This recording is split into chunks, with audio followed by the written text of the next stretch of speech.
Ayun.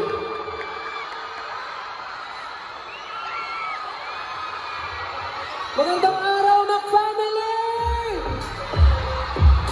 18 Makingan! Hello po sa ating Mac Family 18 and of course, our friends from the media. Magandang araw po sa inyo lahat. 18, magandang araw po. Bago po ang lahat, magpapakilala po muna kami. Kamusta po kailangan? Ako po si Pablo. Ako po si Josh. Hi everyone, I'm Stel. Hello everyone, I'm Ken.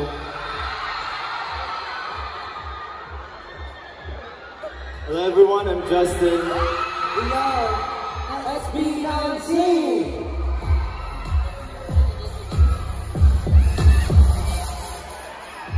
Nag-enjoy naman ba kayo? Good, good. Yes, kamusta kayo? Ang dami niya. Anyway, marami pang activities mamaya at maglalaro pa tayo. So, excited ba kayo? Yeah, sure. Gusto ko lang muna marinig yung energy ng bawat isa. So, okay lang ba? Pwede ba sumigay yung nasa ground floor? Yung nasa second floor? Magpapatalo ba yung nasa third floor? Yung nasa fourth floor, kamusta? Yo! 18, lagi na! Ayun. So today, marami tayong activities. Sino dito yung mga nakakomplete na ng activities natin for today? Dami Naku, na. kumpletuhin yan. Baka mamaya may surprise si Ninong Macdo sa inyo. Yo! Hindi tayo sure, pero na-enjoy nyo ba yung mga activities natin today? Other than activities, meron tayong, syempre, performances. Excited ba kayo sa performances namin today?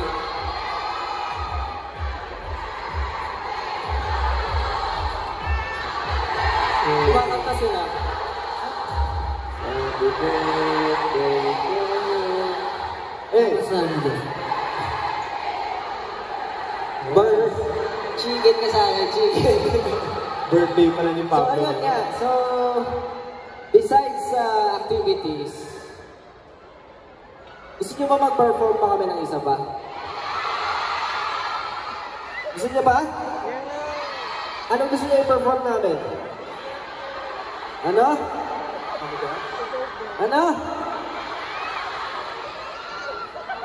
Iba-iba sila yung gusto. Hindi ko maintindihan. Ano sinasabi nyo? Parang iba ata yung gusto na Iba yung i-perform gusto. natin. Parang iba yun ah. Yari ka, Kaya nagtanong ano ka gusto ba? nyo i-perform guys? Kahit ano? Pero gusto nyo ba mag-perform kami ng ghetto dito? Gusto nyo ba makita sumayaw ng SB19?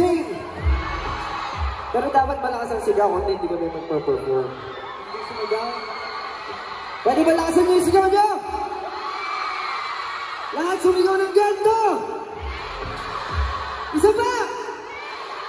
Isa pa! Dahil gusto nyo, sige, tara.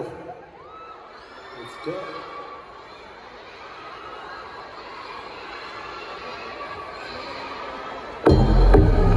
Yo! Alright, of course, the Abinto Chicken McDo jingle is really catchy and makes you dance to the beat. SB19, you know, hi. Kamusta? Of course, nice to see you here. Yeah. Hello, hello. Hello. Mas congratulations. Thank you. Sa Thank you so much. lahat-lahat. Now, can each of you show us your favorite dance move from the Abinto Chicken McDo jingle? Okay Favorite lang ba? dance move? Oo. Isa-isa. Isa-isa. Simulan Isa-isa. natin. Sino gusto mo? Ako na. Oh, Justin. Oh, Favorite. Justin. Favorite part mo. Gagawin? Siyempre. Okay, ang favorite ko ito. Ayan.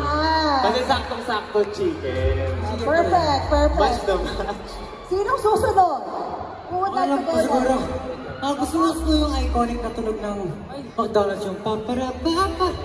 Paparapapa. Yeah! Hey. Perfect, perfect. Pangatlo. Sino magpapakita Ako niyo? po yung opening. Yung opening po, yung atin to. Go, go. Kasi bihira po sa amin makita yung nagaganto. So, ganito po siya. Ay! Baka naman yun. Pasabog din. Minsan lang kasi namin ginagawa yun, pero para sa McDo gagawin namin. Para sa McDo Para sa McDo, gagawin. syempre. Oh, sino na ngayon? Siguro Ken yung or ano po. Josh? Yung ganito. Very demure. Very demure. And last but not the least, Josh. Siguro po similar kay Stel. Yung... Diba? Yan. Opo. Diba na, thank you so much. Na-videohan niyo ba yun? Perfect. And of course, kung na-videohan niyo yun, don't forget to tag us kapag pinost nyo na sa socials. Please use @McDo_PH and the hashtag atin to Chicken McDo. And of course, alam ko, SB19, nakapag-greet na kayo kanina. Pero pwede namang ulitin eh. Di ba? Bakit naman hindi? Baka may mga gusto nyong i-greet ang 18 ngayong hapon. Get in the zone! Hello everyone, ako po si Pablo. Magandang araw po, ako po si Stel. Yes, ako po si Josh. Magandang hapon po sa inyo lahat. Ako po si Justin. Magandang araw po sa inyo lahat. Ako po si Ben. And syempre beyond, SB19! Yes! And of course, SB19 bilang mga bagong endorsers ng McDonald's. Meron ba kayong mga favorite memory of McDonald's growing up? Siguro isa-isa pwede sumagot. siguro po, ako po, before lagi po ako pumupunta sa parang, ano ba yun, parang, Tao? Bagay? yung playground nila, anong tawag sa playground? Playground? Yung, Yes! Yung laruan ng bata. ako, dati po pumupunta ako lagi sa Yes, playground. yes. Tama. May nalalagay yan, di ba? Yung parang mga laruan. Ayan. How about the others? Yeah, Justin. Ako po siguro yung favorite memory ko nung nung trainee days po, kumain kami sa McDo. Tapos, umalis na kami. Alam niyo ba malupit? Naiwan ni Josh yung buong backpack niya sa McDo. Oh my God! Nabalikan ba? Kailangan pa po namin i-email yung branch para makuha yung bag. Yung buong backpack niya. As in buong Nakuha bag. nyo naman. Nakuha. Nakuha naman po. Iba din naman. At least nakuha, di ba? So, lesson learned. Kailangan focus. At lesson learned, kapag nakaiwan sa McDo, pag email mo, re-replyan kayo. Makukuha talaga. Against on the day din po yun. Customer service the best. Yes. Ay, baka naman. Ako po, Ikaw, Stel. memory with McDo is, uso naman po talaga before yung nagko-collect ng toys, di ba? Uso po before yung nagko-collect ng toys. Collect ng toys. Every meal. So, Yes. siguro, baka malaman kasi yung edad ko pag sinabi ko yung toy. Okay na. Pero, favorite toy ko nun before, yung pinaka-iconic talaga, is yung bubuuhin mo yung boots ni Ronald. Tapos yung sa dulo ng boots, yung nagbabike si Ronald, yung gano'n. Yung pipress mo siya, tapos gaganon siya. Favorite ko yun. Hindi ko lang nabuo yung boots kasi kulang yung budget namin. Ngayon, kahit ilang boots, mabubuo mo na. Kahit ilang branch. Hindi, joke lang. Joke lang. Joke lang. Iba din. Joke lang. Kung bibigyan, hindi, joke lang. Nagpaparinig ba? Hindi naman po. Baka sakali lang. Baka naman, McDonald's. Next, Pablo or Ken? Sige, ako. Yung sa akin po siguro yung yung trainee days namin kasi every time na natatapos kami mag-train, talagang pumunta ako sa McDo kasi mahilig ako sa chicken, diba? So, it's one of the, siya po yung isa sa mga pinakamalapit na mabilis ng puntahan. So, isa siya sa mga hindi ko makakalimutan kasi nung mga time na yun, grabe yung struggles namin. So, parang siyang naging comfort food na kaya lagi akong pupunta kasi sobrang lapit niya sa dating office namin. So that's why yung McDo talaga nagbibigay ng saya. Especially yung fried chicken, so talagang napaka-solid. Parang naging part ng journey mo. Yes po. At nagbibigay sa'yo ng comfort. Yes po. Iba rin naman. Yes. And of course, Pablo. Ako po, lagi po nai-invite ako sa mga kiddie party po nila. Kiddie party, yung birthday po ni ano. Actually, may picture ako sa mama ko. May picture ako sa mama ko ng mga characters ng McDonald's. Kasama yung tropa ni Ronald. Hindi pa po. Pero, nai-invite lang ako. Tapos, nakompleto ko po yung laro ng spaceship. Yung spaceship po siya. Opo. Tapos nakasakay yung mga characters. Opo. Yes! Talaga naman, even SB19, katulad nating lahat, may mga memories sila growing up with McDonald's. Nakaka-relate ba kayo, guys? Yes, yes. And of course, another question is, for SB19 also, bakit nyo binabalik-balikan ang McDo? Ako, binabalik-balikan ko yung McDo kasi favorite ko talaga yung combo ng fries tsaka yung sundae nila. Yun yung lagi ko yung sasaw-saw ko yung fresh fries dun sa ice cream. Ice cream. Gawain nila yun di ba? Yung fries sa ice cream. Tsaka ang sarap po talaga ng french fries ng McDo. Yes, yes. Correct, correct. Bakit binabalik-balikan ang McDo? Sige, bakit ko binabalik-balikan ng McDo? Siguro naman, a lot of you know na parang before, naging crew ako. Naging crew po ako. Naging crew ng McDonald's. Before, nung college po ako. So, yan ang authentic. Yan ang storya. Yeah. Parang grabe yung 360 from crew, tapos yung endorser ng McDo. So parang, every time po na binabalikan ko talaga yung memory na yun, naalala ko lahat ng hardships, lahat ng mga nangyari sa akin before. And now, looking at it, yung store ng McDo, parang ang daming memories na bumabalik. Bukod sa good food, good memories din po yung bumabalik. From crew to endorser. Yeah, grabe po. Baka style yan. Baka style yan. Nakaka-inspire ba, guys? Ang ganda ng storya. Ang ganda ng storya. Ako po kasi personally, sobrang gusto ko po talaga halos lahat sa McDo. Burger, fries, at saka yung chicken po.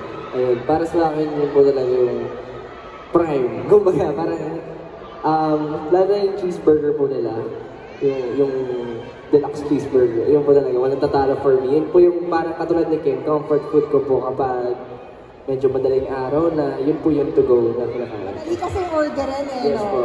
Tama.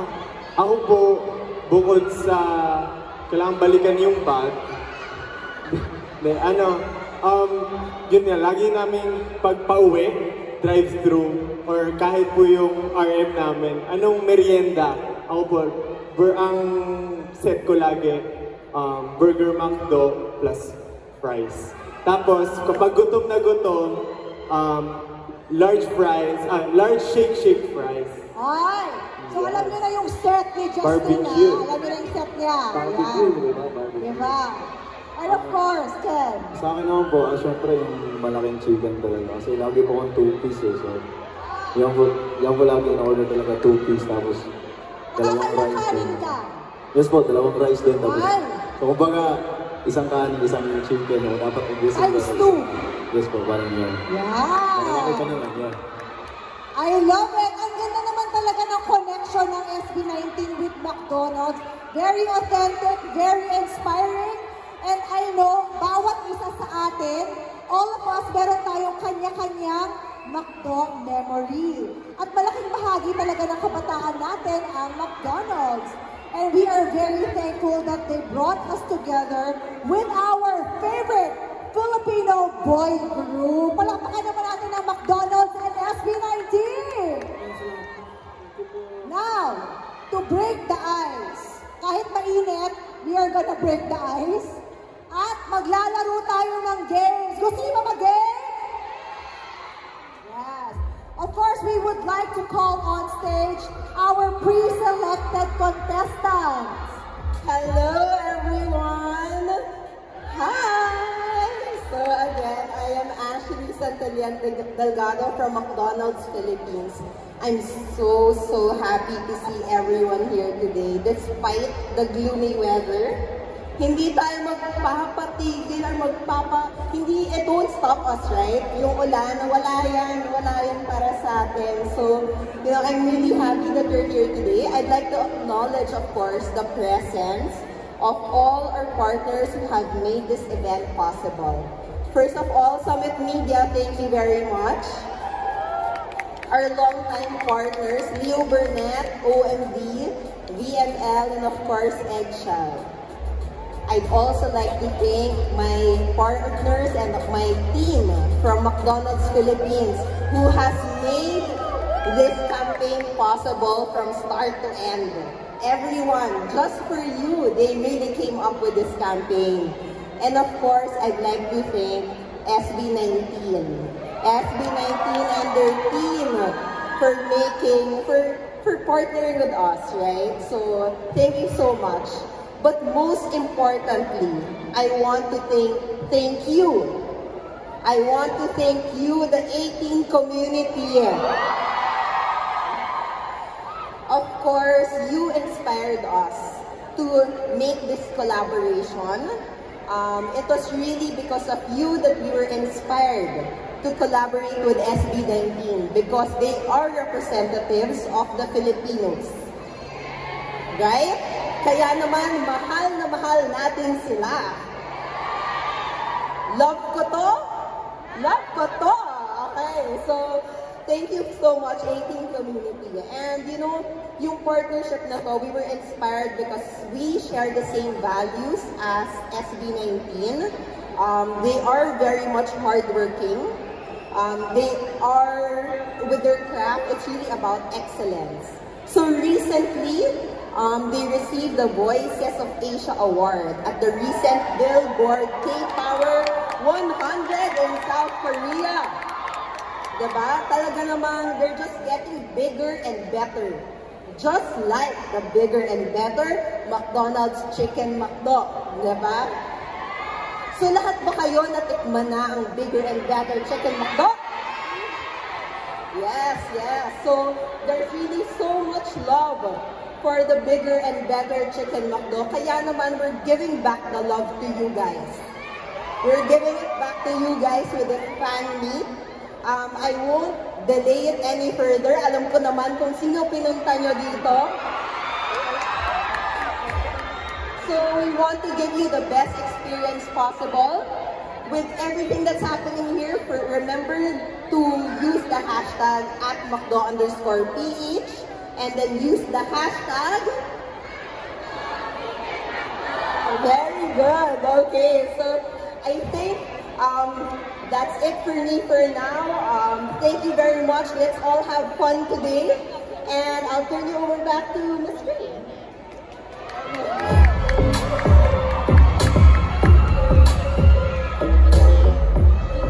Thank you very much for that warm welcome, Miss Ashley. Now, without further ado, ground floor mag-ingay! Second floor mag-ingay! Third floor mag-ingay! And fourth floor mag-ingay! Let me introduce to you a multi-awarded 5-member boy group who made a mark for Filipino music not only in the Philippines but also in the international scene. Recognized by the National Commission for Culture and the Arts as the Philippines Youth Ambassador.